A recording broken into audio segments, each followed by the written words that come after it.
So I'll go to File. I hope you can see the Eclipse. I will go to New and I'll create a Java project. Okay, any program you want to write it, in order to have an organized way of creating a code and other stuffs, we create a Java project. Can I write a program without this? Yes, of course you can write it in Notepad also. It is preferred use an IDE so that storing the code in GitHub, executing from Jenkins, okay, all the CI/CD and all can be done very easy. Okay, let me just create a Java project. Give a meaningful name. Okay, example, my API project. Don't worry about this pop-up. You can ignore it. You can just click on Don't Create. And here you can see that the project is created. We write a program under SRC folder, right? Even though you can create a class directly, it is not recommended. Please create a package. What is a package? It is a group of classes. It is for bundling purpose. For managing purpose, we use packages. Let me create a package. I hope you know that all the package names should be given in small case, right? Example, I will say Banu. A small case, I'll give it here. Most of the cases, what we do, we write it in a reverse order of the domain. Example, if the website is google.com, then the package name will be ulta, opposite of it, com.google. That is how we give it. If it is a website is selenium.org, the package name will be org. Okay, Selenium, like that we give it here. Okay, so let us create one package, right? I'll say Bono. Bono is a package. So inside the package, let me create a class. Right click, new, select the option called class. Give a proper name. Class name should be capitalized. Example, I'll say demo1. Right? So capital name should be given here. And to make my job easy, there is an option here. I can select public static void main. Let me select it. Click on finish. So here is my Java program. I'll repeat it. Right click on the package. Go to new. Select the option called class. Specify the name of the class. Select the option public static void main and click on finish. Right, it will create a class. Now, what is a main? It is a starting point. Okay, in Java, if you want to run anything, the starting execution point, entry point is a main method. And if you look at the syntax of main method, actually called as a signature, it is public static void main. Okay, so my quick question is, any idea what is the meaning of public? Can you please answer me? What is public? It's an access modifier. Access modifier, specifier. Okay, both are the interchangeable words. Correct. What it indicates when I say public? And the class can be accessed from anywhere, from the same package or from the different package. Yes, you can access it within the same package, or you can access it from outside the package also. Right? Okay. What about this modifier? One more modifier is there, static. What is the meaning of that? Any idea? Static?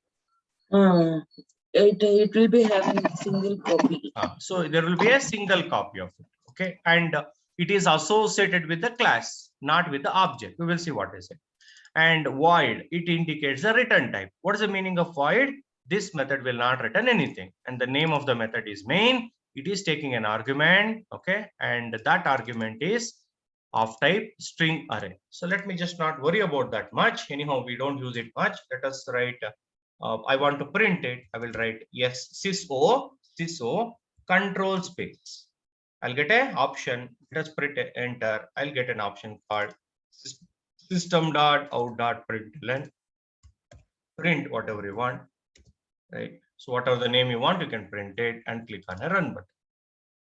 Right? It will just print it. I'll get the output of it. Okay. So I'll repeat it. Shortcut is sys in the Eclipse. Control space. Press enter.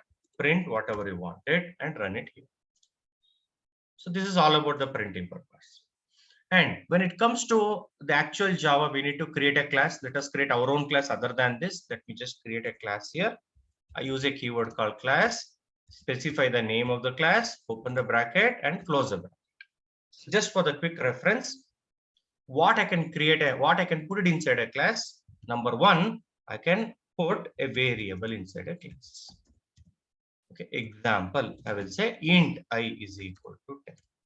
And when I say variable, variables are in this example broadly categorized into two types. One is primitive and another one is non-primitive. Primitive in the sense where we can store the data directly, right? Example, let us see what are the primitive types we have it. Primitive. Can you please tell me what are the primitive data types we have? Byte, short. Let us go with the small one, the number one, right? Okay, numeric data types. Byte is there, which occupies only 1 byte. Okay, one extra space is there, then followed by short. Oh, anything else? Int. Very good. Int. Double. Sorry, long. Let us go with the long, right?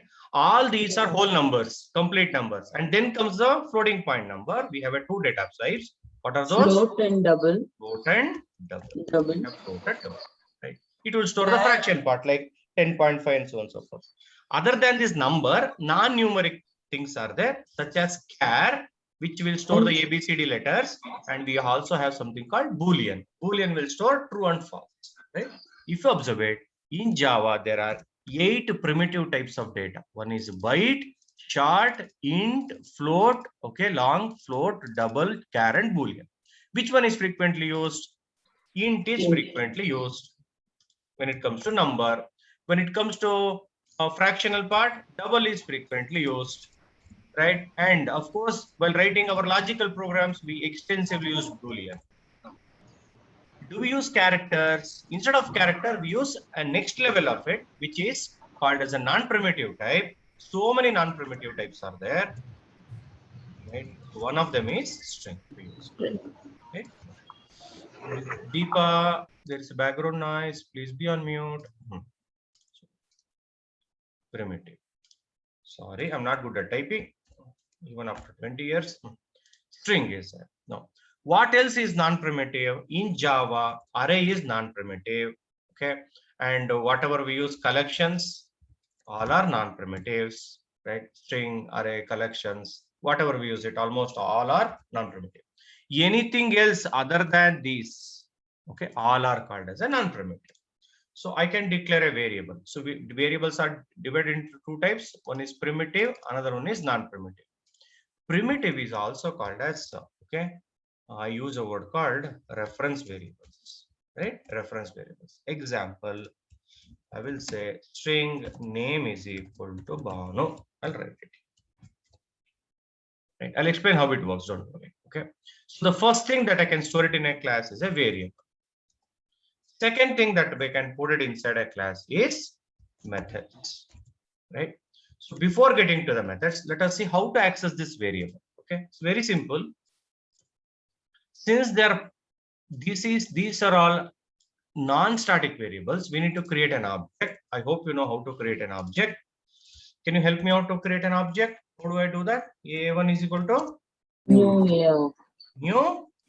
Okay, create an object of it. Then you access it using SOP. A1 dot is an access modifier. Use I, right? We use it here. Similarly, I will say system.out.println A1 dot. I use an option called A. Let me just run this. Okay, I got some error. Let us see what is the mistake I've done. Okay, here there is a typing mistake. Let me just delete that, see that, and run. I'm sorry, there is something wrong. Yeah, it is printing 10 and 1. So now if you observe it, variables are broadly categorized into primitive and non-primitive, and here you can see the primitive and non-primitive type. And based on, if you observe, this is based on, okay, data type. Okay, so based on the number of copy, so they are categorized into two types. One is static and another one is non-static. Okay, what is the meaning? I will write a code. Static int j is equal to 20. And let me write a code here. Static string name2 is equal to Surya. All right, like this. What happens is, every time when I create an object, new copies of I and name is created. Why? Let me just combine them together. So these two variables are non-static, whereas this one is a static. Okay. And let us see what happens when I change the value of it. Okay. Observe this carefully. I will write a code. A1 dot. Let me use I is equal to 100. Let me change it.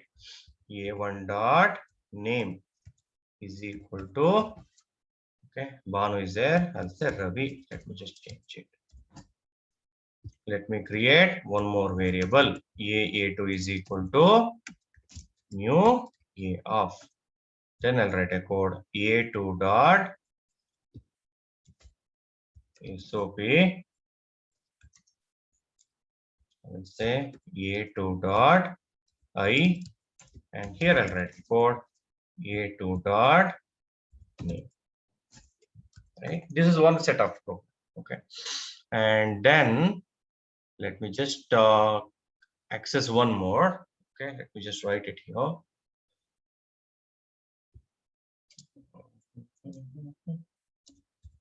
A1 dot. Let me just use a variable. Actually, the program that I'm writing is not correct, but let me just change 200.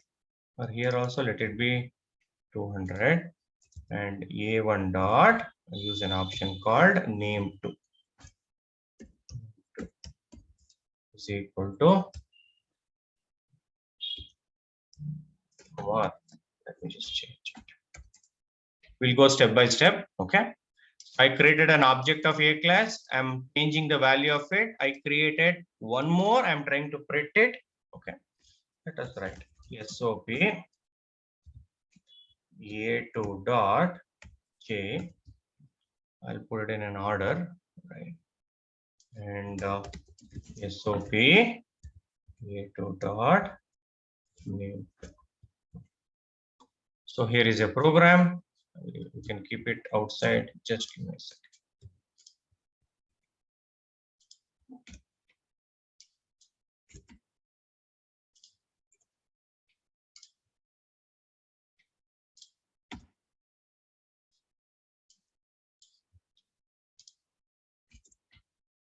Please tell me the output. I want everybody to ping in the chat, right? Ping in the chat. If possible, print directly. Don't bring it to everybody. Let them not see the answer. Please ping me the output of it. Amaresh, can you hear me? Yes, sir. Can you please ping the answer in the chat? Arun, Deepa, Delson, Karthik, Siva, Madhuri, Mahesh is there. Okay. Yes, yes. Mayank, Mohammed. Mohammed. Nagraj. Nivedita, very good. Yashaswini, very good. Ravi Kumar, Shruti, Kunal, Sonia, Soumya. Soumya, can you hear me?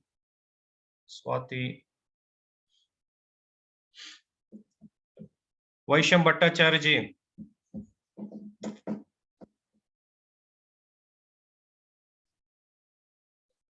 Vasant Kumar, Vinith is there. Yashaswini is there.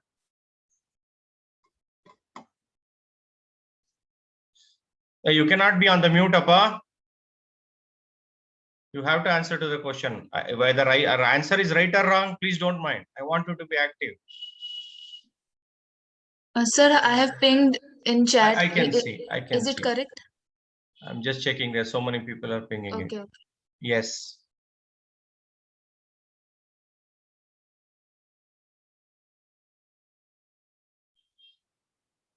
Muhammad, are you there?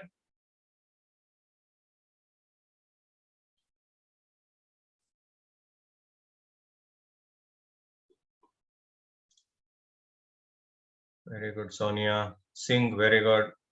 Complete answer in it. Delson, good.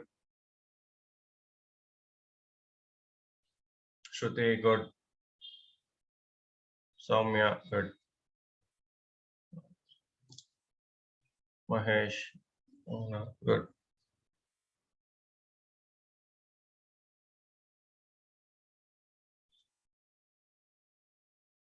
Muhammad, is it network issues are solved? Yes. Okay. So let us see how this program works. Okay. Let us see how this program works. Very good. Most of you answered is correctly. Okay. So instead of being a mute, you can unmute it and answer. Okay. Let us go with in detail about it. Right. And ask me if you have any doubts on this. Concentrate, please.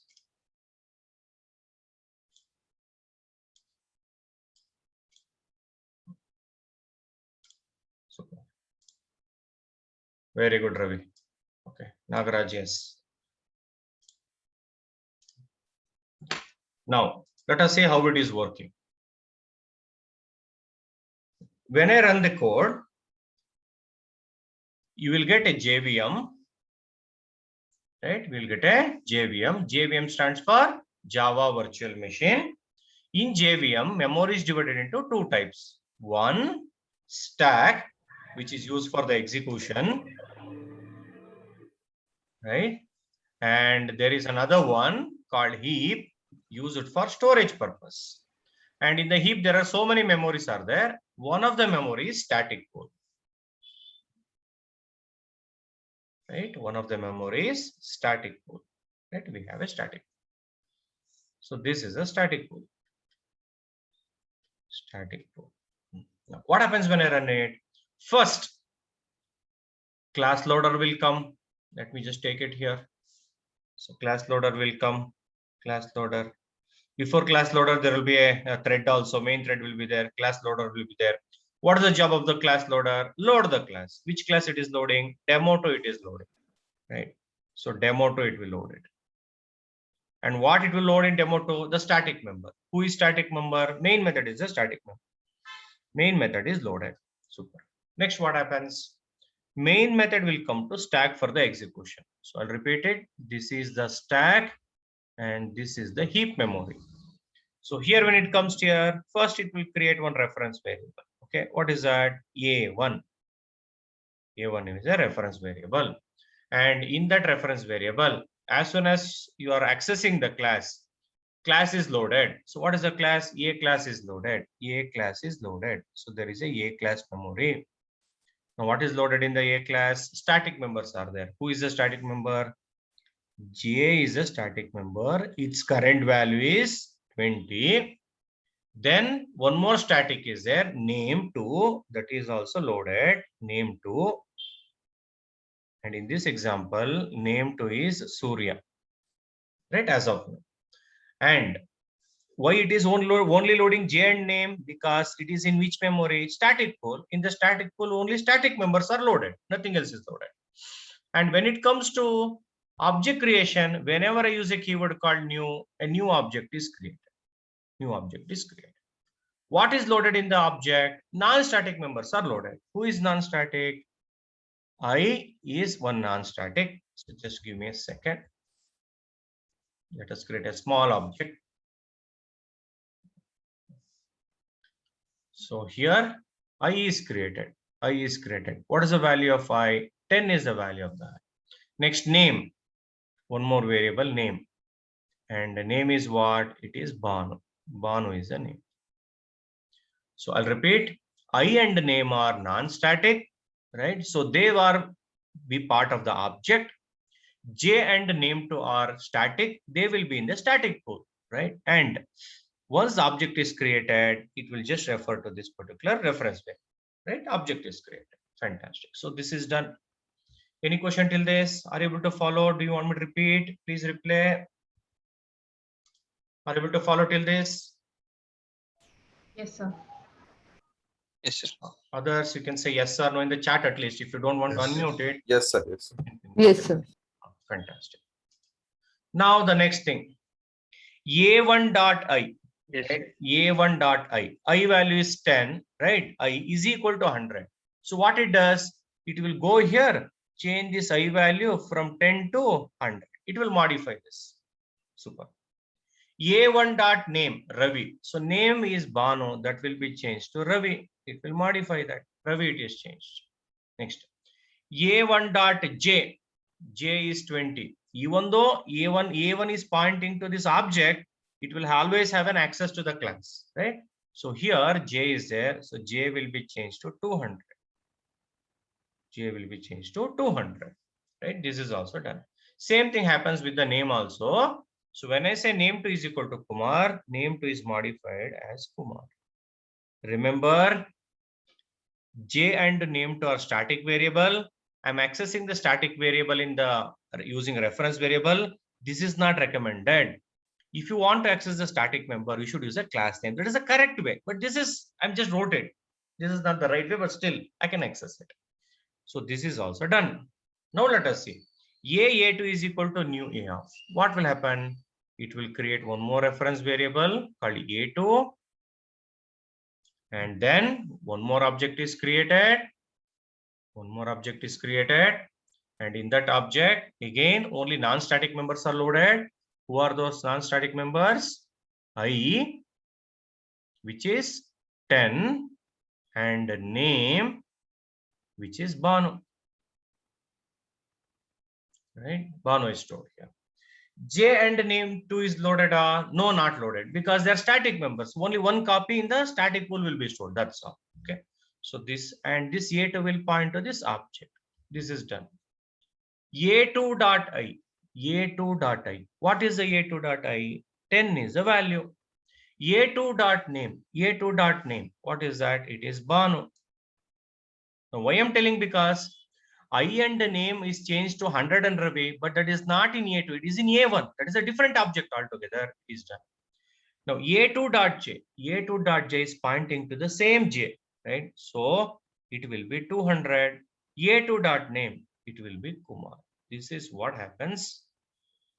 Even though you are using A2 here, J and name 2 are a single copy. They are pointing to the same object here. So output should be 10 Banu 200 Kumar. Let us cross check it. 10 Banu 200 Kumar. This is the output, right? This is the output I got it. Any question till this? Are you able to follow? Yes, sir. Yes, sir. So why is Let it us there see for who and all no- answered it Mhm. correctly. Most of you answered it correctly. But Premjit, you answered it. Ravi Kumar, you said Ravi just because your name is Ravi Kumar. Answer is wrong, Ravi Kumar. Please check it. Soumya, you want me to repeat it? Shruti, you want me to repeat it? Sir, can you repeat it? I know who has the question. I'm sorry. I don't Arun. recognize. Arun, can you be with me? We'll repeat it now. Okay. Yes, yes. I'll open it once again.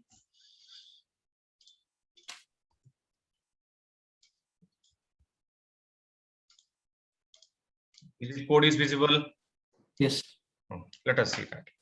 Now, how many classes we have in this example? 2. 2. Okay. When I run it, it will be executed in a Java computer called JVM. Am I right? Yes. In JVM, memory is divided into 2 types. One is stack and another one is heap. Heap. Right? Stack, one above the other. Okay, which is like last in first out concept. You might have heard about it. So this is Right. called as a stack. Stack. Next, heap is a place where we store everything. This is a storage place. When you run it, a main thread is created, and then main thread is responsible for this execution. Then class loader will come. What is the job of the class loader? Load the class. Which class I can run? Demo2. Why I can run Demo2? It has a main method. You cannot directly run a class. There is no main method here, right? In Java, always the starting point is main method. Main. Are you able to follow till this? Yes. Now, in this particular heap, there is one special space, right? One special memory is there. So that is called as a static pool. What is it called as? Static pool. Static pool. What is the use of static pool? It is used only to store static members. Okay. Yes. And the name of the static pool will be same as a class name. Example, here we have a demo2. So there will be a memory with the name demo2. There is another class called A. So A will be there. We'll come back to that. Okay. Now, in demo2, do we have a static member? Yes, there is a static member. Can you see that main method is Yes. static? Yes. That is loaded here. Public static void main. Okay, now. Correct. Next. In A class, do we have a static member? Yes. What are those? Int J, J and name2. Am I name right? two. Correct. This is another memory. Let us create one small dabba now. This is demo2 static pool. This is A static. Okay. So what are those? J. And What name is the J value? 20. 20. And what there is one more variable is there. What is the variable? Name2. Name2. And what is the value of name2? Surya. Are you able to follow till this? Yes. Super. Now, execution always starts from main method. Main method is loaded to the start for execution. Okay, it will load the main method which is available here. Super. In main method, let us see. What are we doing here? Declaring a reference variable. What is the name of the reference variable? A1. A1. So is equal to right side new. What is the job of new keyword? It will use to create an object. What is the use of new keyword? Creating an object. Creating an object. What will be there in the object? Non-static members will be there. Okay. Now A class, does it have a non-static member? No. Other than static, right? Yes. I is a non-static. Static. Name is a non-static. Static. Okay. So what is the I value? 10. 10. Very good. There is name. What is the value of the name? Banu. Okay. And once you create, A1 will refer to this object. Are you able to follow till this? Yes. Done. Next. A1.I. A1.I is equal to 100. This will be changed to 100. 100. Okay, na? Hmm. Next. A1.name. Name. Okay. Change it to what? Ravi. Ravi. So, whatever the old value is there, that will be erased. In place of it, it will put the new value. So, what is the new value? Ravi. It will. Are you able to follow till this? Yes. Yes. Next. A1.j. A1.j. Do we have a J here? No. It is not. No. So whenever it is not there, you don't get an error. Immediately, it will search in the respective static pool. Remember, non-static members will have access to the static pool, right? Directly they can access it. And which one? Same memory, which is this is A type object, it can access only A. So even though J is not here, but they will have an access to this. So A1.j, what is the value we are changing? 200. So this will be changed to So 200. 200. Okay, done. Next up, A1.name2. Name2, it is not there. You don't get any error. It will check. Oh, static pool is there. Given access, and it will be changed. So it will be changed to what? Kumar. Old value Surya. It is changed to Kumar. Kumar. Okay, na? Correct. Are you able to follow till this? Yes. Next, can you please tell me what are we doing here? We're creating a new object. Creating one more object. What is the name of a reference variable? A2. A2. Very good. Is equal to new A. So it will create one more object. Which type of object? A type of object. Okay. What will be loaded in the object? Static member or non-static member? Static numbers. What will be loaded in the object? Static or non-static? Non-static. Non-static. Non-static. Which one is non-static? I And name. And Name. I is 10 and name is Banu. Am I right? Banu. And A2 is pointing here. This is of type A. Are you able to follow till this? Next. A2.I. A2.I. Do we have I? Yes. What is the value? 10. 10. It will print to 10. Next. A2.name. A2.name. What is the name? Banu. Banu. It will print it. Next. A2.j, A2.j. Do we have a J? No, you don't get No. any error because it will search in the respective static Shift code, static. right? Do we have a J here? Yeah. What is the J is value? 200. 200. Next, A2.name, A2.name, name2. Name2 is not there. It was No. searched. Yes, it is there. Here I'll get the output. What is the output? It's Kumar. So output is 10 Banu 200 Kumar. Kumar. Let me run this. Right. Actually speaking, this is not the right way of accessing a static member. Static member should be accessed using a class. Class name. Right? Static name member should be accessed using a class. Can I access using a reference variable? Yes, nothing wrong in that. Permission is there. Of course, you can do that. You will get the same output. Understood? Yes, sir. Okay. So with respect to data type, we have primitive and non-primitive. With respect to the number of copies, okay, it is decided as static and non-static. Right? Super. Any questions? What about others? Please reply in the chat. You have a question, no question, yes, no, understood. No, No sir. question. Understood, sir. Understood. Very good. Is it teaching is fast? No, sir. No, sir. Super, very good. Okay. Now, so based on the number of copy, it is static and non-static. Okay. Based on whether we can change the content or not. Okay. So it is declared as final or non-final. Non-final. Okay. So example, let me have one more copy rather than modifying it. Let me create one more copy here. Say class. Let us say demo 3. Let me create my own class. Class B. Okay. It can be primitive or non-primitive. Okay. Now I will say int I is equal to 10. And here I'll use a word final int j is equal to 20. And in this example, let me have a main method. And here let me create an object because they are non-static. B1 is equal to new b of.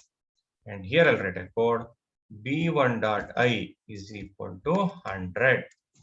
And when I say b1.j is equal to 200, it will not allow me to do a changes. I'll get a error. What it says, final b cannot be assigned. That means you cannot modify it. You cannot modify this final variable.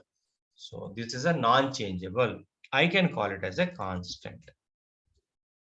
So any variable declared using a keyword called final, you cannot change it. So please be careful about it. I will say SOP b.i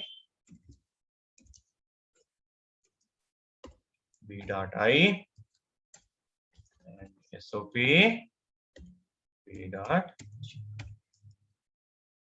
Not b, sorry, b1.i, b1.j.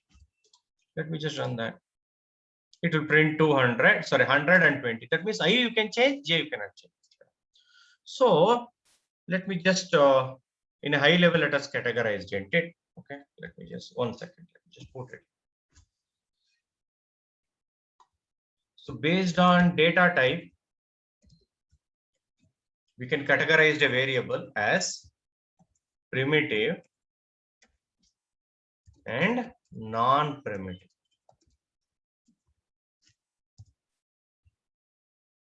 Then based on the copy, number of copy, we can declare that variable as either static and non-static.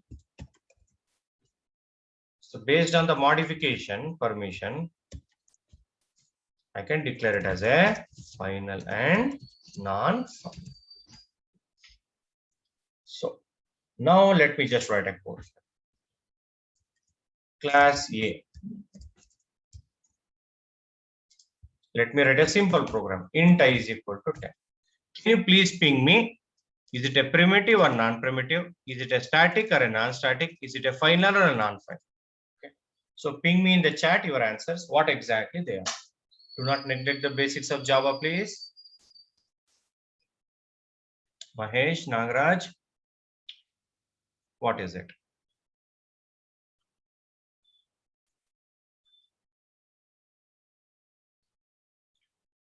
Ravi Kumar, very good. Yashaswini, yes. Nivedita, good. Madhuri, good. Mahesh.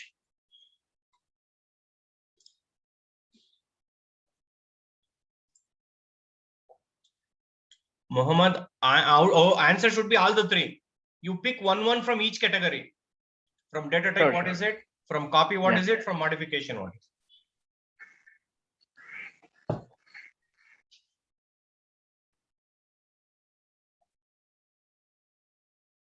Mayank, good.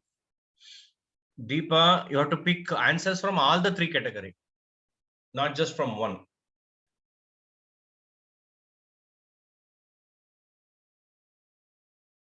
Very good.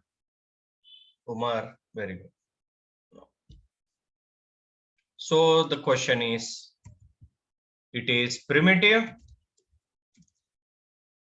it is non-static, and it is non-final.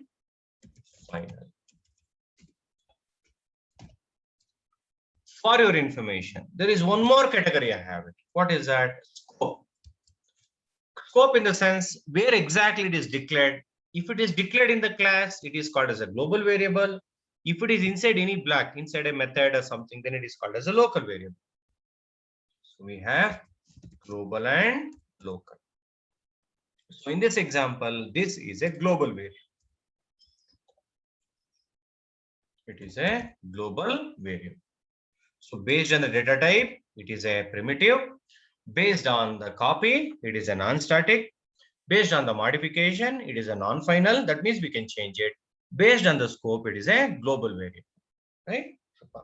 Now, taking this reference, please give me an example for primitive, static, final, global variable. Please give me an example for primitive, static, final, global variable.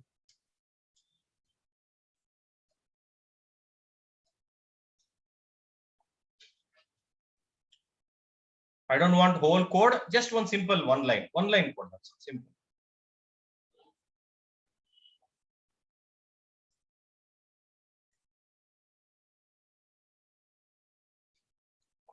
Madhuri, very good.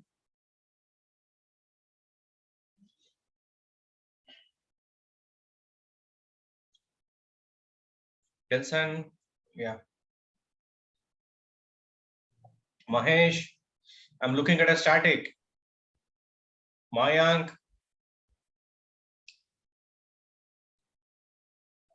Swati, very good. Vaishampayana, very good. Nivedita, good. Nivedita, where is the variable name? You ate up? Oh, yes, sir. Huh? You didn't have a breakfast? No, Sorry. but don't eat the variables.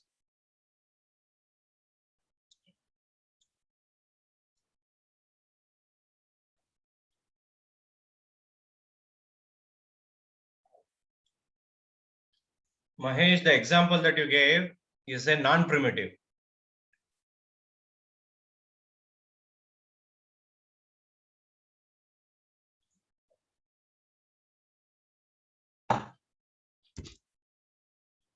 Soumya, very good.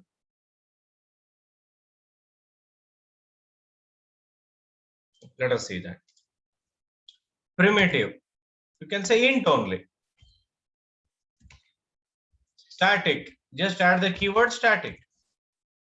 Final, I don't want to change it. Just use a variable called final. Global, so it has to be declared at the class level. You can say class A, open the curly bracket and close the curly bracket. Okay. Similarly, I hope you can understand this. Give me one more example, right? Non-primitive, static, non-final, okay? Local variable. Give me an example. Non-primitive, static, non-final, local variable.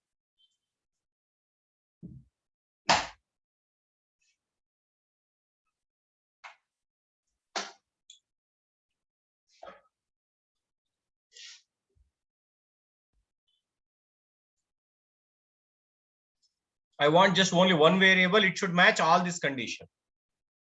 one variable, it should match with all these conditions.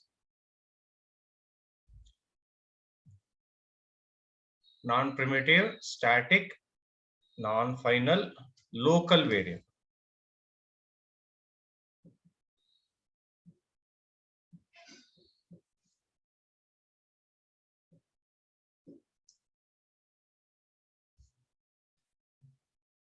Siva, very good. Delson, very good.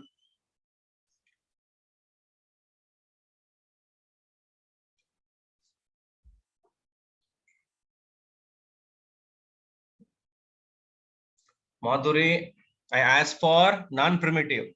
The example that you gave is a primitive. Oh, It sorry. is a sir, sorry. primitive.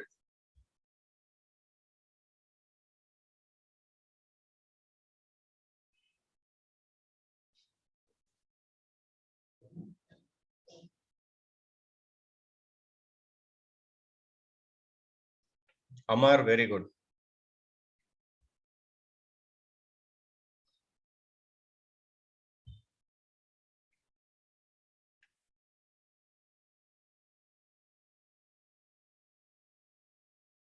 Good.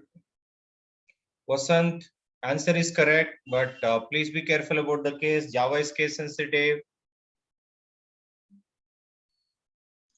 Sure, sir. Ravi Kumar, where is the variable name? Ravi Kumar, where is the variable name? Nivedita. Sir. Yes, I need to make sure. Nivedita, ABC, you are given in double quote. Yeah, Double see, it quote should or be single quotes. Yes. single quote. Or either change it to, yes. Madhuri, very good. So how do you do that? Very, very simple. When I say local variable, it should be inside a, okay, a block, right? Let us say void m1, some method we are writing it, or you can write public static void main. So non-primitive string is the best example for non-primitive. Next, static, okay, non-final, everything is possible. But if you know Java, one thing you can say, this is not at all possible in Java. If you're good at Java, you'll answer it. Why not possible?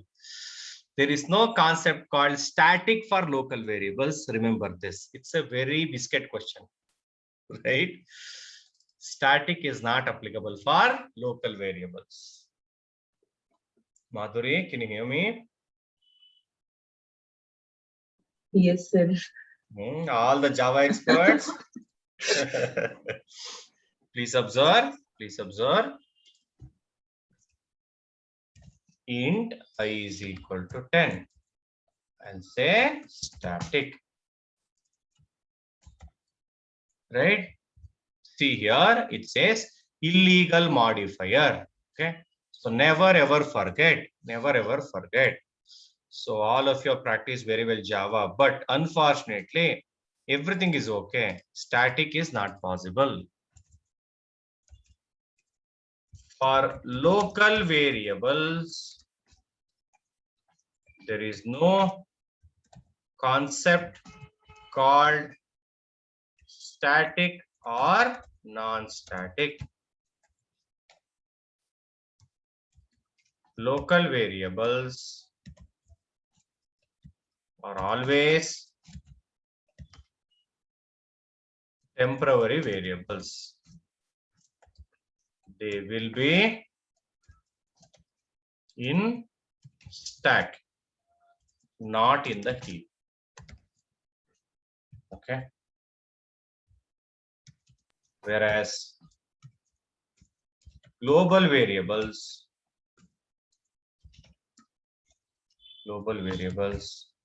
can be static or non-static because they will be in heap. Never forget it. I'll repeat it. Static or non-static concept is not applicable for local variables. It is applicable only for global variables. Local variables can be primitive or non-primitive. Local variables can be final or non-final. Local variables, there is no concept called statics.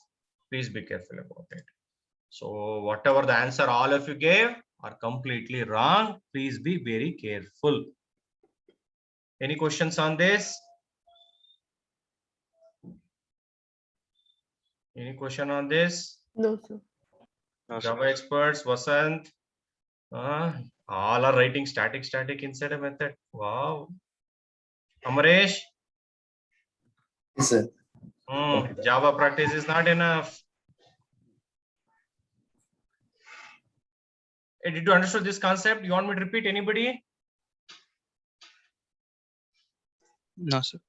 Right.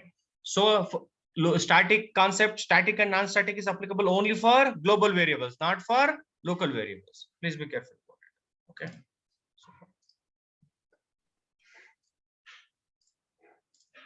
So here you cannot. I can make it as a final. You cannot change it. This is allowed, but static is not allowed. Static is allowed only for global variables. Okay. So let us see that. Let us see what are the permutation combinations are applicable. So with respect to scope, you can declare the variable, okay, based on two things. One is they are called as global variable, and second one is they are called as local variables. Global variables can be primitive or it can be non-primitive. And again, in this primitive, if you observe it, they can be static or non-static. Here also static, non-static. Okay. And other than this non-static, what else we have? It can be final or non-final. Okay. Everywhere you can do that. Final, non-final, final, non-final, final, non-final, final, non-final. Okay, remember this. So how many permutation combinations we get it? 1, 2, 3, 4, 5, 6, 7, 8 combinations we get it. When it comes to local variable can be, of course, primitive and non-primitive. There is no questions called static, non-static here. So they can be final or non-final, final or non-final. Right? Remember this. So 1, 2, 3, 4.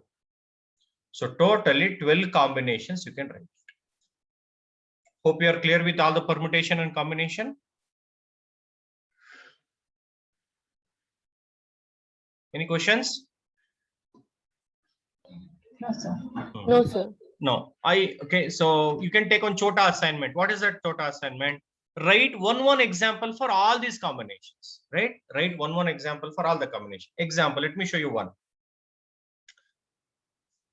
Global, primitive, static, final. Example. Class A. Static, final, int I is equal to 10. Is it a global? Yes, it is a global. Is it a primitive? Yes, it is a primitive. Is it a static? Yes, it is a static. Is it a final? Yes, it is a final. Like this, please write it for all the 12 combinations. Right? If you do this, trust me, you will never forget it. Okay, you will have a complete control over the variables. You will never forget that. Okay. So please take it as a small assignments whenever you get a time. Okay, so today you can just do that. Write one example for all the 12 combinations. Right? Combinations, I'll tell you. I'll write one neat diagram and I'll share it to you in the WhatsApp today. So write one example. Never neglect this topic. Right? And moral of the story: static is not applicable for local variable. Applicable for only global variables. Okay. I'll share this diagram writing neatly. These are the neat diagram. Don't. So the next thing that comes into picture is a method. Let me just go here, create a class, demo 4. Method. Now, what is the purpose of a method? Used to perform a specific task. Example, I will say void, let's say add number. I will write a code int I is equal to 10, int j is equal to 20, int result is equal to I plus j. I'll write like this. Now I will write SOP of result. If you want to call a method, it depends on what type of method it is. Method you can simply categorize into two types: static method and non-static method. So if you want to call a non-static method, you need to create an object. How do I create an object? Demo for d is equal to new demo for of, and I will say d dot add number. Let me just run. It will print 30. That's all. Okay, what happens is whenever you execute it, control goes here, executes and comes back. Right? This is what it is happening. So method is a block of code, so which is used for specific tasks, which increases the reusability. You need not write a program again and again. You can call it. If it is a static method, how do you call it? You need not create an object. Directly using a class name, you can call it. How to call it? Demo for dot add number. Let me run this. It will print 30, right? Static method, use a class name. Non-static method, create an object and call it. In this example, what is happening? No matter how many times you call demo for dot add number, no matter how many times you call, every time it is giving the same output. Why? Because input is same. Can I take it as an argument? Yes, you can do that. I will say int I. I'll remove this. Here, let me send 10 and 20. Let's run this here. 30 and 40. As you can see now, it is changing. How come it is working? 10 is stored in I. J is 20. 10 plus 20 is 30. It is printing it. When you call it again, 20, I value will get 20. 20 is 40. It will print it. Can I send j also? Yes, you can send j also. Into j you can, instead of writing. In such cases, you can just call like this. When you call, 10 is stored in I, 20 is stored in j, it will add it and return. Okay, print the result. 30, 50, it will print it. Instead of sending it, can I receive a value? Okay, yes, you can do that. You should add one beautiful statement called return. Return result. Return result. But when you say return result, you are saying void. Void indicates you are not returning it. So you have to return. You have to say I'm returning it. What I'm returning it? I'm returning result. So you have to say I'm returning a data type of type int. You have to say that. Let me run it. I'll not get any output. Why? Because you are sending the information, it is returning it. Are you receiving it? No, I'm not receiving it. So that is the reason for receiving it. I use the variable. Int v is equal to, right? You can print it SOP of v. Let me run it, and it just prints the value 30. Right? So what is happening? Let us quickly recall.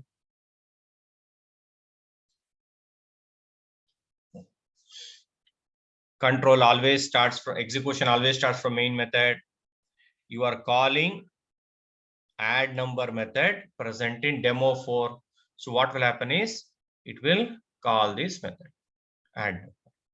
And while calling, I'm sending two things. They are called as parameters. This is called as argument and this is called as parameter. What are we sending? We are sending 10. 10 is stored in I. I'm sending 20. 20 is stored in j. Right. Next, result is equal to I plus j. I value is 10 plus j value is 20. So it is 30. 30 is stored here. Sum is stored here. And you are saying return result. Okay, when I say return result, it will return it back to the caller, right? So it will return. Again, it will return it back here. right? Because you are calling it. So it will store the value, which is 30, and SOP 30, it will. Right? So, any question on this simple program? Do you want me to repeat it? Swati, Nivedita, Madhuri, Ravi, No, sir. No, sir. are you able to follow this? Yes, sir. Yes, sir. Clear. Right.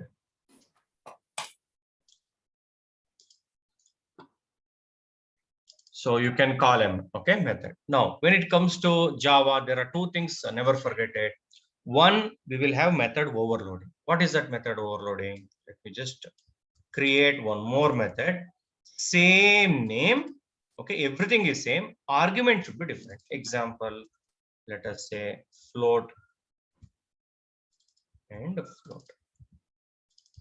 Everywhere I'll change it to float. Okay, or you can say double, whatever you want to say, double. Now what happens is, let me just print it.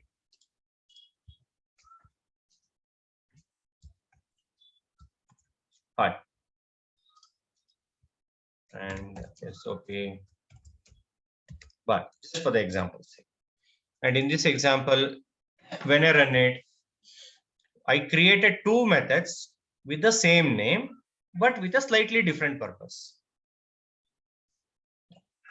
There are two add numbers are there. Which one it will call?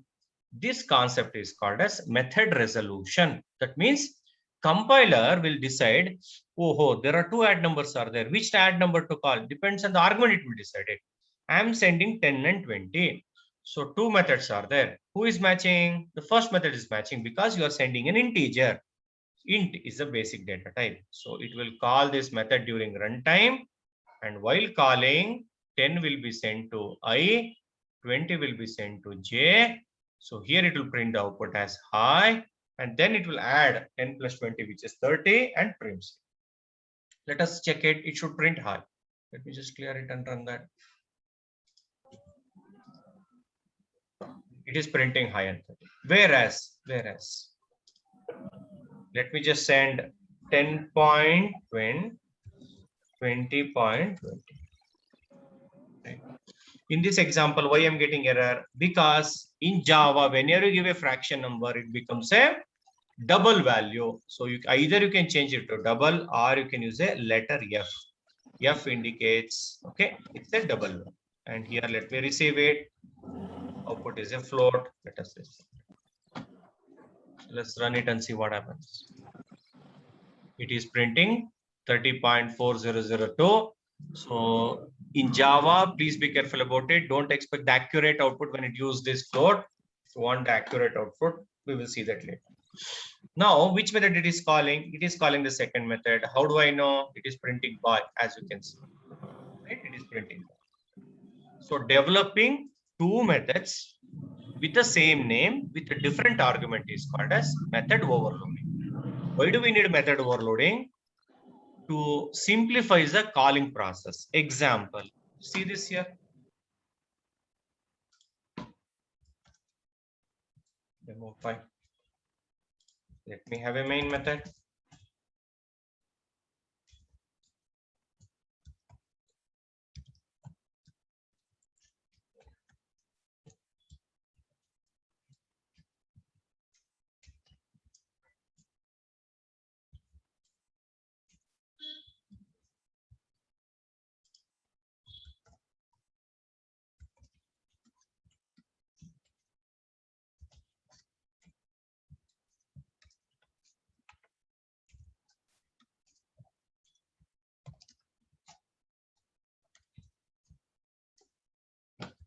Ping me what are the methods I'm using here in the chat.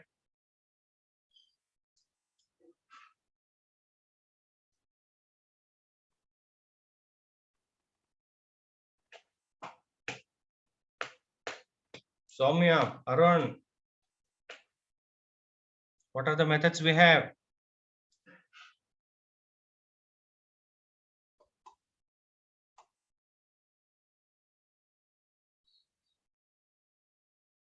Madhuri, very good. Nivedita, very good.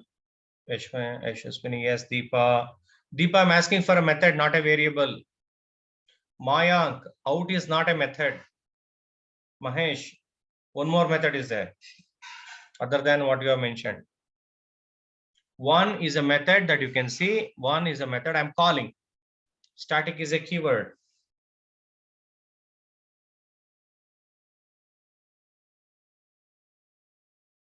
Soumya, very good. Amaresh, very good.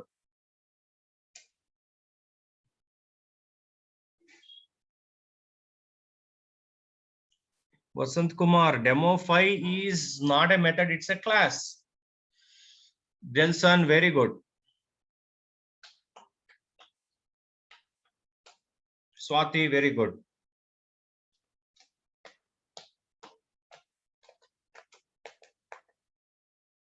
Kumar, very good.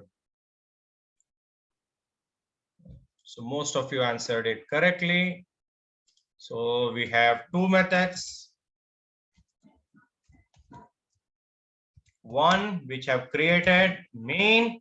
Second one is print ln method. Okay, print ln method. Okay. Now, please tell me how many argument for main method and what is the data type? How many argument for main method and what is the data type? Swati, Delson, Vasant, Amaresh. Mahesh, very good. Delson, very good. Single, good. Yashwant, yes, very good. Swati, correct. Madhuri, yes. Siva, I'm not asking for written type. I'm asking for the argument. Swati, complete the answer. Ravi Kumar, correct. Mayank, a little bit more elaborated. Sonia, check the code. Soumya, very good, correct. Yes, very good. Okay. So how many argument for main method? Answer is one argument. Next. What type? People said string. It is not string. It is array of string. Array of string. Array of string. Right. Array of string or string array, whatever the word you want to say it. String array. Sonia, your answer is not string. It should be string array. Right. Very good. Next. How many argument for println method? What is the data type?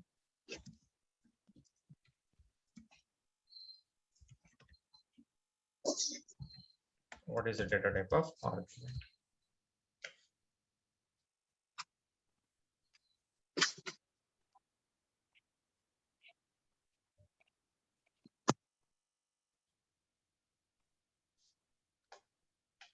Madhuri, very good.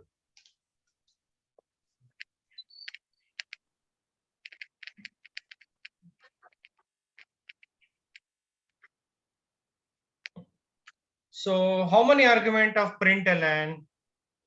To be frank, if you look at the actual documentation, it says println takes 0 or 1 argument. Right? I'll show you what is that. It takes different types of data types because println method is overloaded. Okay. Example, let me show you. System.out.println. No argument. Here, one argument of type string. We have it.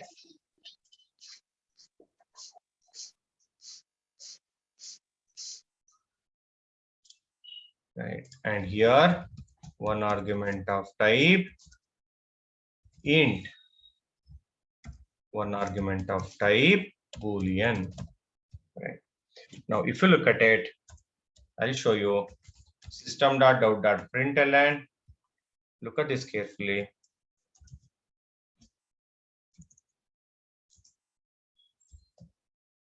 I hope you can see this.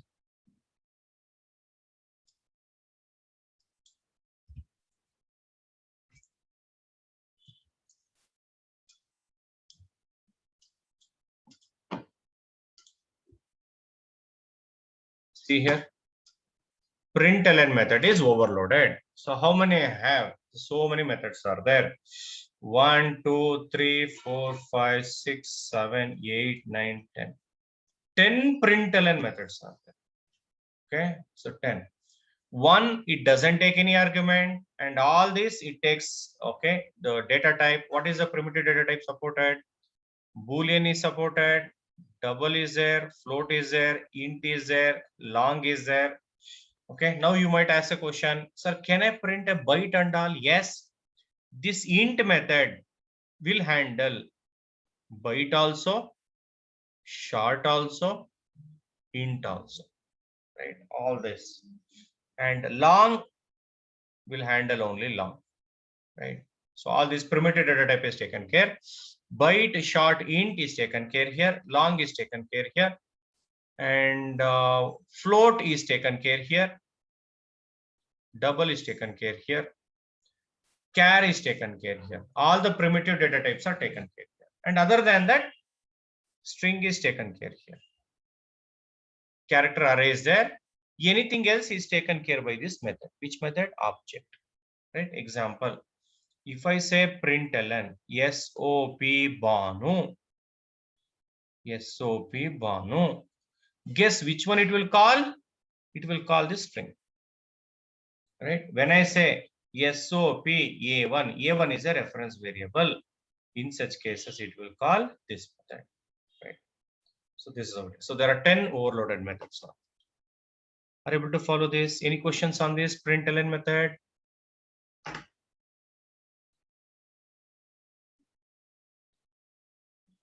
Any questions on the println method?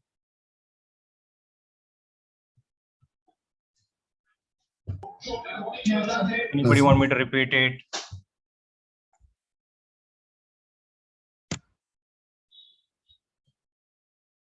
Ladies and gentlemen, I want your output. Say yes or no. Do you want me to repeat it? No, sir. No, sir. No, We are sir. good. No, sir. So now what is the advantage of overloaded method? You need not remember the method name. Anything you want to print, println. Don't worry what it does internally. So that is the beauty of this method overload. Like this, we have another concept called method overriding. I'll show one example. Okay, one simple example for method overriding.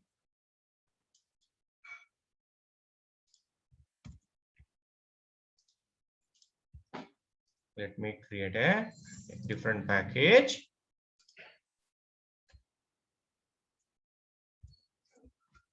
Let us create a class.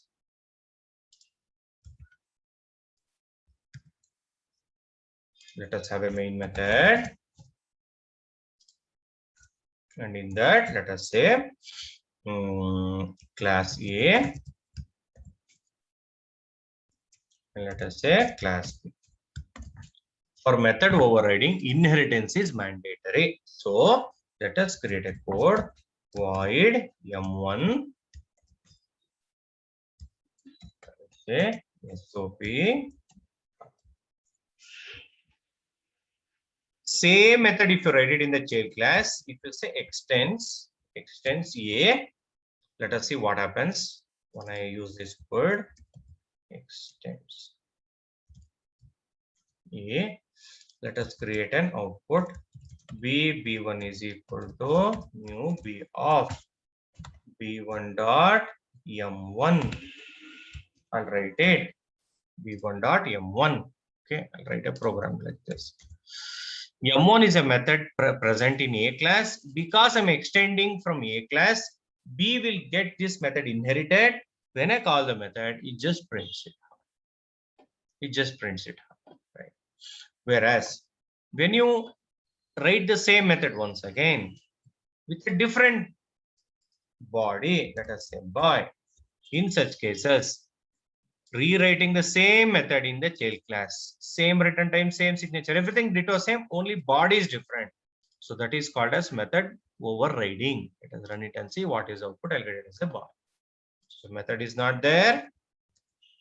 It will call the parent method, which is high.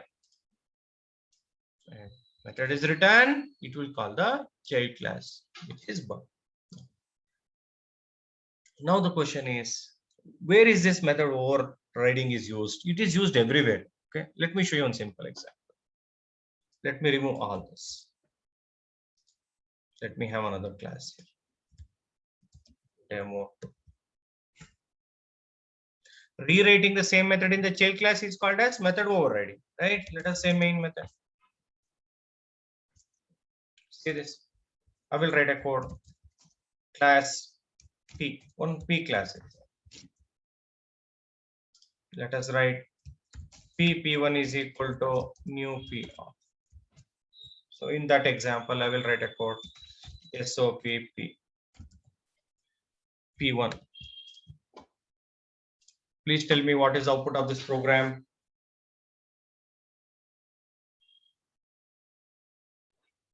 Please tell me what is the output of the program. Address of the reference variable. Address of the object. Reference variable. Right? Yes. So whatever is there, it will print it. It is printing it. Okay. Why it is printing it? Let us see this. This P1, is it a primitive or non-primitive? Non-primitive. Non-primitive. Right? It is a non-primitive. So whenever you call non-primitive, println method will call toString method. It will just print the address of it. Okay. Whereas, let me just create it. One more, let me just create. String S1 is equal to new string of Banu. Right. In such cases, I'll say SOP. Yes. Tell me the output of the second line. Will it print the address? No, sir. Or The will it print the string. value? Value. Value, Banu. Why? Why it will print? Why it will not print the address? Because observe. In string class, if I go to string class, right, there is a method available. What is the method available? Let me show you. So that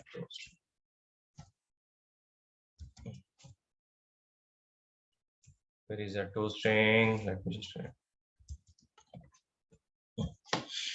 So in string class, toString method is overridden. How do I achieve the same concept? Very simple. Let us see step by step what is happening. In Java, every class basically by default inherits from object class. In the object class, there is a method called toString. What is the purpose of this toString? It will return the address. Return the address. So when I create my own class, which extends by default object class, whether you want it or not, example, I'll create a class called P. So when I write a code, P1 is equal to new P of, this P1 will get all the methods present in object class. When I write SOP of P1, println will call toString method of object class. Okay, how? Internally it will call P1.toString. ToString is not here. It is present in the object class. It is inherited. So what I will get? I will get an address. Can I change it? Yes, you can change it. Let us see what happens now. Let me just go back. Here, observe. I will say public string toString.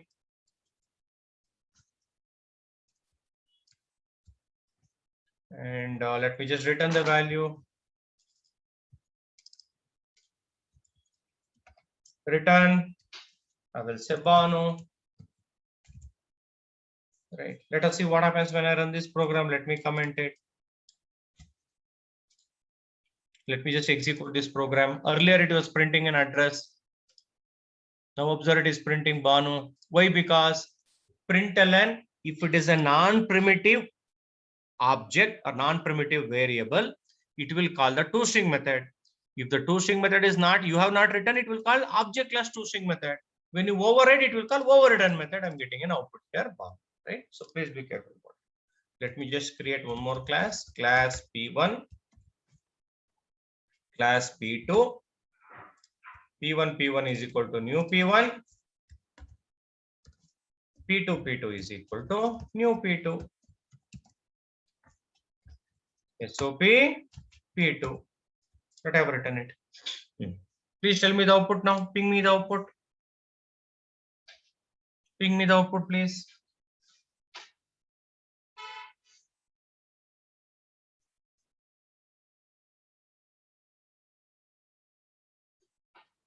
Ping me the output.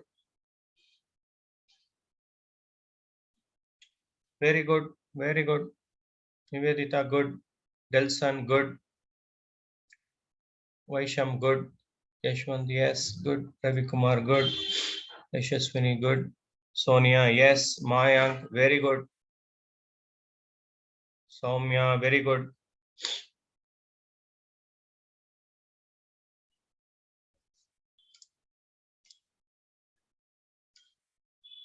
Yes, Arun, very good.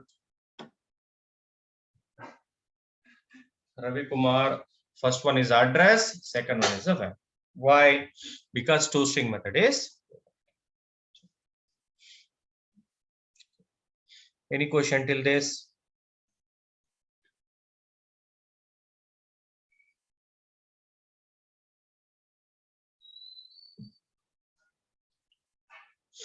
Is it fine? Yes, sir. Yes, sir. Yes. Super.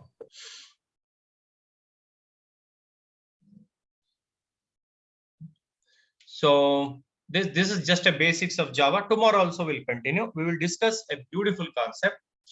Okay, very, very important concept called method chaining. Right? Tomorrow we'll discuss a concept called method chaining. And other than method chaining, we'll discuss how to handle Excel file.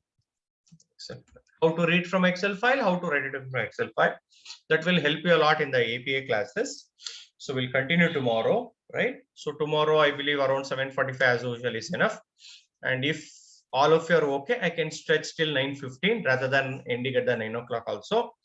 I'm going to stop the session now. Okay. Any questions you have, you ask me, or else we'll end the session. Okay.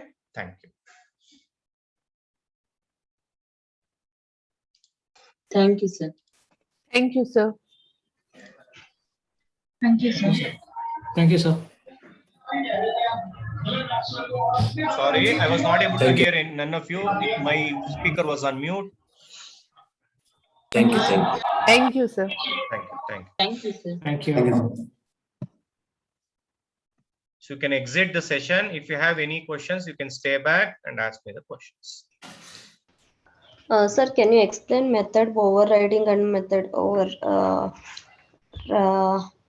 overloading and overriding? Okay, overloading, I'll go to it. Okay, now. Okay.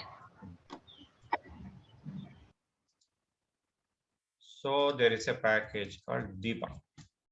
There is a class. Let us create one class called demo. Okay, now. Deepa, can you hear me? Sir, I can hear you. So you should be unmute. Okay. Now, I want to create one method. How do I do that? Let me have a main method first. Let us execution starting point is always a main. Okay, let us create our own method. What is that? Void. Use an option here called add. Okay. Add info or add input.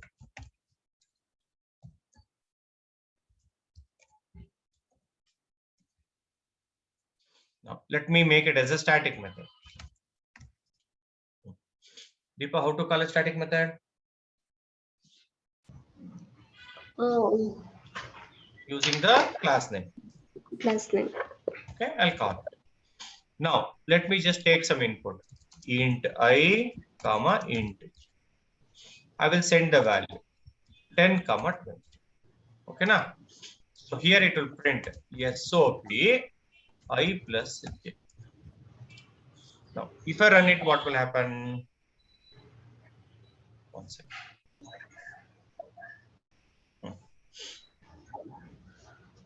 Execution So- always starts from which method? On the main method. Main method. I'm calling add input method. Am I right? Yes. I'm calling this add input method. How many argument I'm sending? 2 arguments. 10 will be stored in, I will 20 will be stored in, J. okay.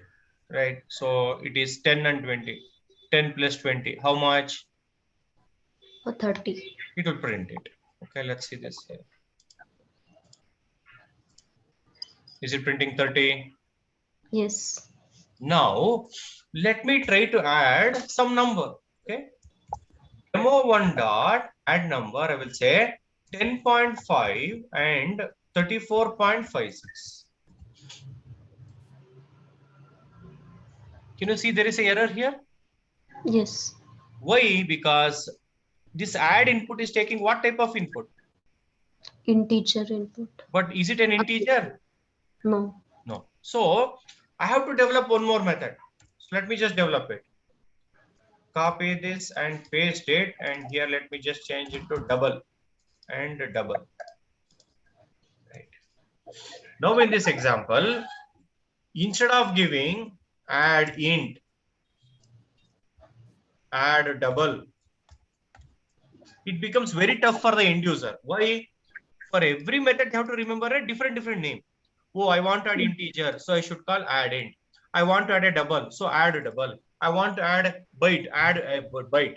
So for every action, if you keep creating method name is different, then remembering the method name is tough. Instead of that, you just given one name, add number. Here also you just give a name, add number. And whenever any user is calling it, he will just remember only the one method name. What is the method name? Add number. Add number, that's all. Irrespective of whether you send an integer or a floating point, it will call the method. In this case, what happens? Let us say, let us see this here. First time when I'm calling it, I'm sending 2 arguments. Tell me it will match to which signature? Will it match with the first method or second method? First. So it will execute the first method. I'll get the output as 30. And when I call the second method, where it will match? It go for the second method. Like So it will execute it. So now, being an end user, all I need to remember is one method name. What is the method name? Add number. That's all. I need not worry about it. So this is the beauty of method overloading. The best example is our SOP only. Just imagine, for every data type, there is a different method. In such cases, being a Java programmer, I should remember, one print int for printing integer, print string for printing string, and all. That means if there are 20 different data types are there, I have to remember all the 20 names. But now, if I want to print anything, irrespective of the data type, I will always call which method? Println. Can I send anything I wish? Can I send a number? Yes. Can I send a string? Yes. Can I send a Boolean value? Yes. Okay. Does it mean that there is only one method? No. There are multiple methods are there. See, println. If you go here, println. They have written it many times. But name is same. What is the difference? Argument is different. So the advantage of method overloading is you need not remember too many methods. Just one method which will do multi-purpose. Are you able to follow till this? Yes, sir. You want to repeat anything? Sir, my question here is like we will write multiple methods, but we will Give a same name. Same name. So that, okay, imagine I am the one who wrote this method. Okay, for you it becomes easy. For Deepa it is easy. What is that? Just add number. Add number Yes. is written by Banu, but it is called by Deepa. So for Deepa it is easy job. What is the easy job? She has to remember Just- only one method name. Imagine I'm give a different method. Anyhow, I have to write 10 methods. I have to add 10 methods. I want to create it. 10 methods. That is inevitable. You also have to remember 10 different names. Instead of that, reduce the burden. How do you reduce the burden? Just give a same name with a different signature. So being a end user, being a programmer, you need not worry about individual method name. Just remember the one simple method. Println. That's all. Are you able Okay. to follow this? Yes, sir. Super. Okay. So tomorrow I will repeat this method overriding. Before coming to tomorrow's class, please read inheritance concept. Which concept? Inheritance concept. So that overriding is easy for me to repeat it also. Okay, na? Okay, sir. Are you able to understand this part? Yes, sir. Super. Thank you. Thank you, sir. Anybody else has any other questions? Arun, Preeti, Premjit, Thank you, sir. Sonia, any questions? No, sir. Thank you. No, Right, sir. the Thank you. session. We'll end the session, sir. Bye.